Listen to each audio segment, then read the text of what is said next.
this world today, there are many ways to fall from grace and to go astray. We should realize that in our lives we can make a change for a brighter day.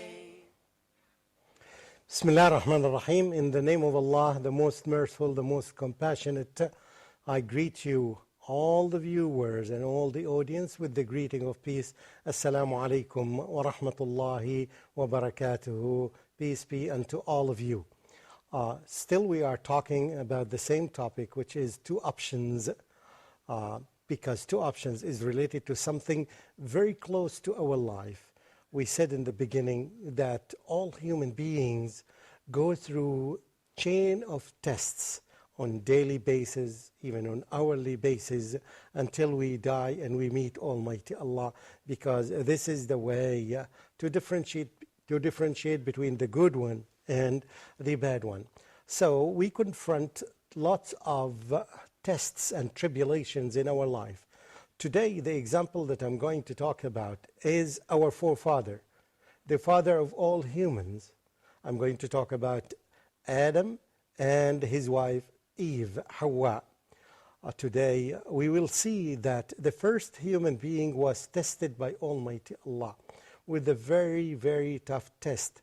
And the message behind this is that if Adam is tested, that means that all humans will be tested. So here, now we have the two options confronting Adam. Adam was in paradise, as Allah subhanahu wa ta'ala said, Ya Adam wa ya Adamu uskun anta wa zawjuka al-jannah.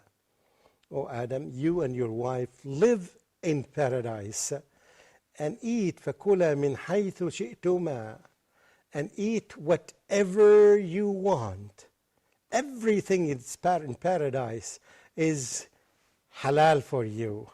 You can do it. You can eat from it. You can drink from it. However, وَلَا تَقْرَبَا هَذِهِ الشَّجَرَةِ, this specific tree, don't approach it. So all the trees, with all the fruits, with everything there, with the millions and billions and trillions, you can eat from them. But do not approach this one. Do not eat from this one. So that otherwise, if you do this, you will be transgressors. You will transgress against the command of Allah subhanahu wa ta'ala. So here is Adam and his wife are confronting this situation, this test. Option A is to listen to Almighty Allah and to obey Him, and to eat from all the trees except one tree that Allah subhanahu wa ta'ala told him, do not approach it.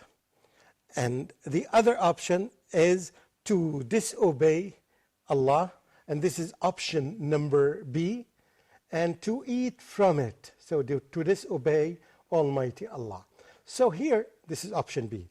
Here we are telling all human beings, these are the two options basically whenever we confront any test in life. There are mainly two options. Option one, obedience of Almighty Allah, and option two is disobedience to Almighty Allah, to the command and the decree of Almighty Allah.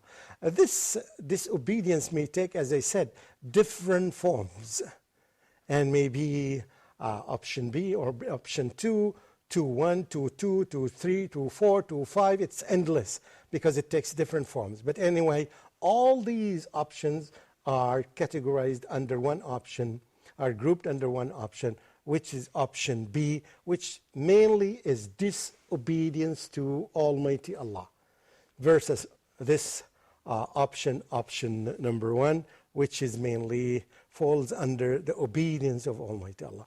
This is the situation. It may look easy for us. You have all these trees, millions of trees and millions of fruits. You can eat from them.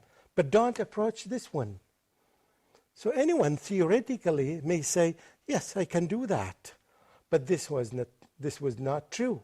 Because, as I said, that in option B, all the time, or option number 2, all the time you find Satan is whispering to you.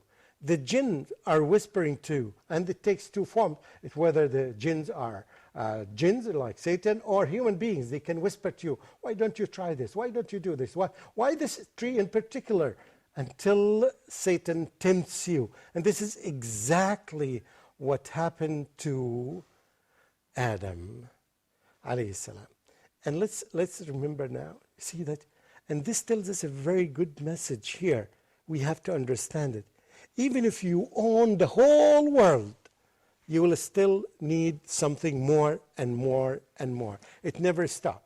You say that, okay, if I own this building, I will be very happy. Then it moves to another building, a third building, a fourth building. And if you say that, oh, if I own this island, I will be happy. And if you own it, you will say, oh, why not the other island? Why not a third island? Why not this country? Why not that country? Why not this whole continent? And even if you get this whole continent, you want to exceed. And you can see this in the empires. They extend day after day after day after day. They want to own the whole world. This is a sort of things that happening to all of us. You want to own the Mercedes and the Porsche, and you want to own this car and this palace and this, and so on and so forth. It does not end. You have to say that this is enough. Now, Adam, under the pressure, under the whispering of Satan, who whispers to all of us. And I'd like here to remind you of something very beautiful in Arabic language. The word whisper means waswasa. There's two verbs connected with each other, waswasa. And this tells us that this whispering will continue on and on and on and on until we die and we meet Almighty Allah. So we have to be ready that all the time, this minute, after an hour, after a week, after 24 hours, Satan will continue whisper to me. The smart person would know that. Don't say that this is a whisper of Satan. No, when you get a command from Almighty Allah, you immediately obey it, because this is option number 1. You don't need to think of the other alternatives. That's it, period. If Allah said so, this is what I have to do, and you don't need to exceed the limit. I will give you some examples now that happens to people, exactly people fall in the same test that Adam had gone through it. Now you can see that people who drink wine, Allah subhanahu wa ta'ala allowed them to drink all these types of drinks that we have. Hundreds of types of juice and the water and everything you can drink except wine. However, they fall in the same mistake that Adam fill in, which is the test of obeying Allah. Yes, only one thing that you don't need to drink to obey Allah, which is wine, but still lots of people fall into this trap because it's the trap of Satan. The same thing, Allah subhanahu wa ta'ala allowed you to eat all these types of food except pork. However, you still find people, yes, say, why not to taste this then? So it's the same test that Adam has gone through. It's repeated in different form to every individual, and still many people fall into it. And the reason here is that the Satan whispers, why not? This is a very, very, very important question. Why not this? Why not that? You have to understand that you don't have the right as a human being to ask Allah, why this and why that? The day you promised Allah that you are a Muslim, you will submit to everything.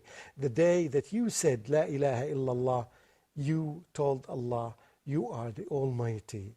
You are the all-knowing. So I shouldn't ask you. I should just take it from you and accept it as is. There are many reasons for that. Try to imagine if Allah subhanahu wa ta'ala is giving all the reasons behind why this is haram and why this is halal. You will find some hints in the Quran and the Sunnah why this is halal, why this is haram. But if it gives you detailed, when you get a medicine, for example, when you buy any type of medicine, you can find 2 or 3 pages leaflet that explains to you, or brochure that explains to you what are the side effects, what would go wrong if you do this, what will go good if you do this. It is right. 2 or 3 pages for every item. Try to imagine if this is the case with the Holy Quran. The Holy Quran would be as bulky as this. And nobody at that time would be able to read it. So it's enough to trust Allah subhanahu wa ta'ala after investigating, after knowing, after being sure 100% that He is the all-knowing and He is the all-wise. When you know all these things and you combine them together. Now, I would not ask Almighty Allah about this because I know Him. He is the most perfect and the most expert and the most and the most and the most and the most. Now, there is no way for me to ask about all these things. And Allah subhanahu wa ta'ala leaves this area for human beings to try and to make tests, to see, to make research, to see things that are happening. For example, it was very difficult in the past to prove some of the issues that Allah subhanahu wa ta'ala mentioned in the Quran. However, the Muslims believe them bluntly. For example, مرج البحرين يلتقيان بينهما برزخ لا يبغيان. When you come to this verse, and we need to, nobody understood this in the past, but they've seen it, but they didn't see a real barrier, but they saw the barrier in the essence of the water itself that does not melt. Allah subhanahu wa ta'ala made a barrier, but no human being sees it. But now they understand the meaning of the verse. In the past, people didn't understand the meaning. However, they believed in it because it came from Almighty Allah. Dear audience and dear viewers, this is your presenter, Dr. Mamdouh Muhammad. I greet you again, and I hope and I ask Allah subhanahu wa ta'ala to make us of those who listen to these things and to select the best of them and to apply them in our life so that we would be better Muslims and better human beings and to benefit others. Wassalamu alaikum wa rahmatullahi wa barakatuhu. In this world today, there are many ways to fall from grace and to go astray. We should realize that in our lives we can make a change.